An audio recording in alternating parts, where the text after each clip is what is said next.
I think I just realized the reason why people sometimes, myself included, have fallen into this trap so many times where I find some person who is more beautiful or more spiritual or more something than me that I want to be. I see something in them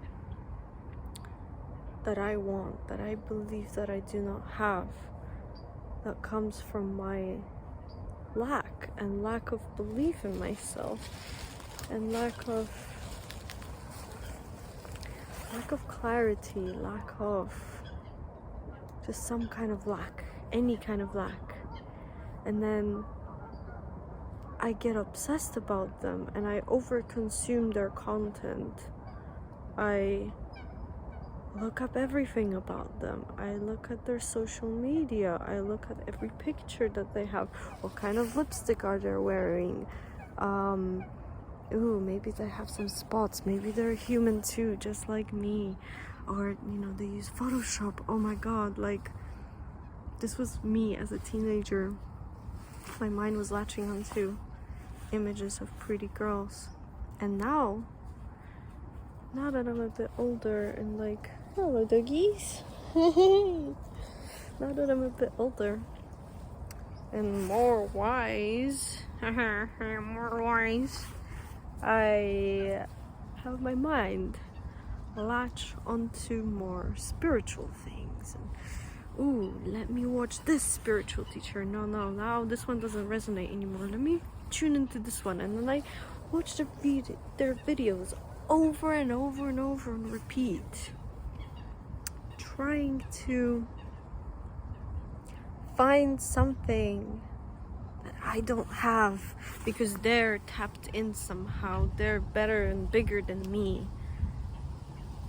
And I could never be a YouTuber. I'm just me. I'm not some kind of channeler. I don't have this spiritual thing. But they do. They have it. They found it. And I don't. And then I just sit there on my bed and my room is messy as fuck.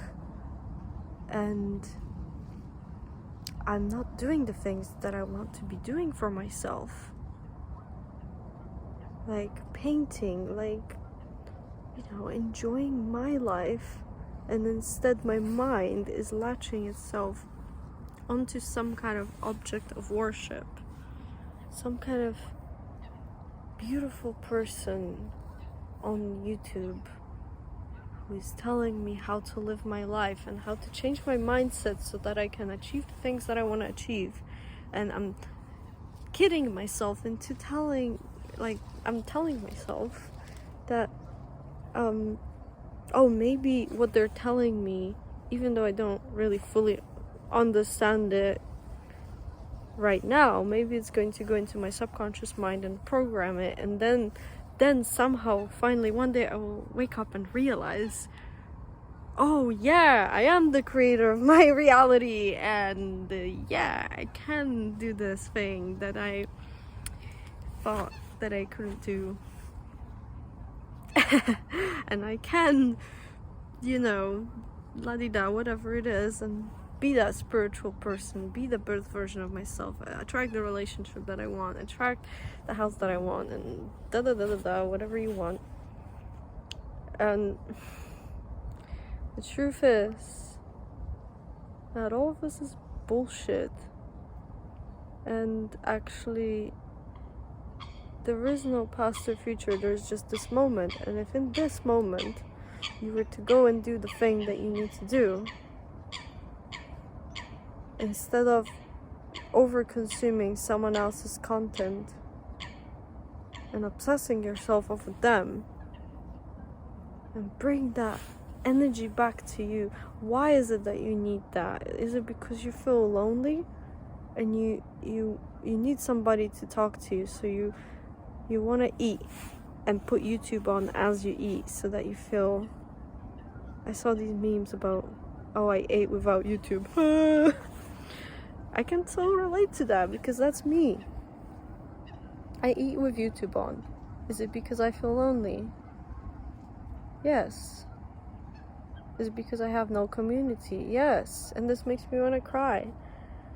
And, you know, the way that we're living our lives, the state that we're in, this neuroticism.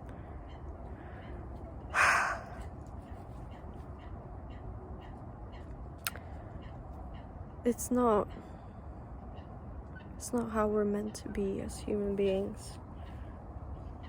And we all have the answer. We don't need another fucking guru or another spiritual teacher on YouTube or whatever the fuck it is, or another person who has what we don't have to tell us what we need to do. We know what we need to do, but we kid ourselves because we have these patterns and we're just unconsciously generating the next moment out of fear, out of lack. And if you were to just step into joy in the present, you could. It's easier said than done, though, I know. But if you were to step into that state, and mushrooms help. That's why I'm making this video. I attribute this to mushrooms. Thank you very much. My sponsors is mushrooms. No. We don't need anybody to tell us how to be ourselves. We don't need anybody to tell us what we need to do to live our best life. We don't need a mindset coach, a spiritual teacher, a tantra teacher, and this, like all this shit. It's all good, but are you in a cycle? Are you stuck in a loop, a healing loop, where you believe that you need to just heal one more thing before you can go and live your life the way you want to live it? Because you're stuck in a pattern. Why am I in a pattern? Why am I in a pattern? Oh my god, it must be because of my trauma. And then you go and heal that trauma, and then you fucking realize that nothing changed because you're not taking action. And this is really hard for me to realize because it feels like I have to step into my masculine in this world in order to do the things that I want to do. Why can't I just exist from my feminine? Whoa. Why can't I just exist from my feminine and be like nature? You know? Nature gets everything done. Shut up! Nature gets everything done. And she just does it in her own time. And maybe we can be like that, but we just haven't seen that evidence because we live in a world that is structured for and by the masculine. But what if we could exist from our soft feminine space and still create what we want? I'll try. No. There is no try. There's only do. And you need to believe that you can. You need to change your beliefs. And believe that changing the beliefs is easy.